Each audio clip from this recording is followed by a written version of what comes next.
ఒడిశాలో తొలిసారి అధికారం దక్కించుకునే దిశగా భాజపా పయనిస్తోంది.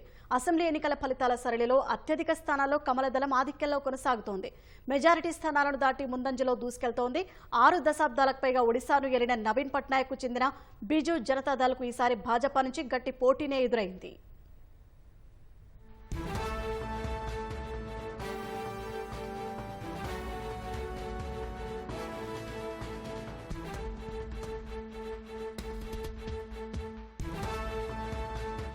ఆరోసారి సీఎంగా ప్రమాణ స్వీకారం చేసి దేశంలోనే అత్యధిక కాలం ముఖ్యమంత్రిగా పనిచేసిన రికార్డు ఒడిశా సీఎం నవీన్ పట్నాయక్ దక్కేలా కనిపించడం లేదు. 147 అసెంబ్లీ స్థానాలు ఉన్న ఒడిశాలో భాజపా ప్రస్తుతం 60 స్థానాల్లో ముందంజలో ఉండగా 20 స్థానాల్లో విజయం సాధించింది. బీజేడీ 31 చోట్ల ఆధిక్యంలో ఉండగా 18 స్థానాల్లో విజయం సాధించింది. ఇండీ కూటమి 10 చోట్ల ముందంజలో ఉండగా 4 స్థానాల్లో విజయం సాధించింది. 3 స్వతంత్ర అభ్యర్థులు ఆధిక్యంలో ఉన్నారు. మరొకరు విజయం సాధించారు. ప్రముఖుల్లో నవీన్ పట్నాయక్ పోటీ చేస్తున్న 2 స్థానాల్లో ఆధిక్యంలో కొనసాగుతున్నారు. నవీన్ పట్నాయక్ కేబినెట్లోని 8 మంత్రులు ఆయా నియోజకవర్గాల్లో వెనుకంజలో ఉన్నారు.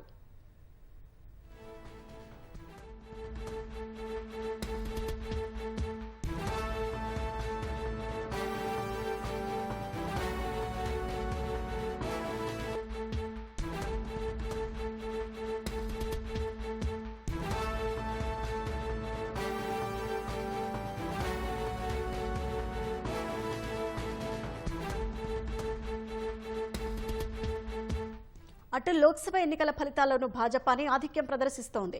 మొత్తం 21 లోక్సభ స్థానాలకు గాను 19 చోట్ల కమలం పార్టీ ముందంజలో ఉంది. బీజేడీ, ఇండీ కూటమి చెరో చోట ఆధిక్యంలో ఉన్నాయి. సంబల్పూర్లో కేంద్ర మంత్రి ధర్మేంద్ర ప్రధాన్ 95,311 ఓట్ల మెజారిటీతో దూసుకెళ్తున్నారు.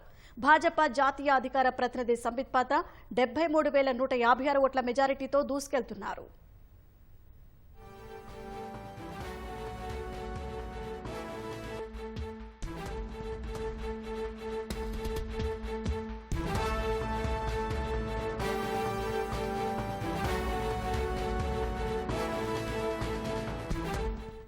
ఒడిశాలో బిజు జనతాదళ్ కోటకు బీటలు వారాయి. వరుసగా 6 సార్లు అధికారం చేపట్టిన నవీన్ పట్నాయక్ ఈసారి కమలం పార్టీ రూపంలో స్పీడ్ బ్రేకర్ ఎదురైంది. దీంతో 7వసారి అధికారం చేపట్టి ఒక రాష్ట్రానికి అత్యధిక కాలం సీఎంగా పనిచేసి రికార్డు సృష్టించాలనుకున్న ఆయన కల నెరవేరలేదు. మొదట కూటమిగా వెళ్లాలనుకున్న ఇరు పార్టీలు సీట్ల విషయంలో ఏకాభిప్రాయం కుదరక విడివిడిగా పోటీ చేశాయి. ఇన్నాళ్లు భాజపాకు మిత్రపక్షంగా ఉన్న బీజేడీ ఇవాళ అదే పార్టీ చేతిలో ఓటమి పాలైంది. ఎన్నికలకు ముందే బీజేడీకి చెందిన కొందరు సీనియర్ నాయకులు భాజపాలోకి వెళ్లడంతో ఆ పార్టీకి నష్టం చేకూర్చింది. పైగా నవీన్ పట్నాయక్ వృద్ధాప్యంలో ఉండటం, వారసుడి విషయంలో ఒడిశా ప్రజలు పాండ్యాను స్వీకరించకపోవడం కూడా ఓటమికి కారణాలుగా చెప్పొచ్చు.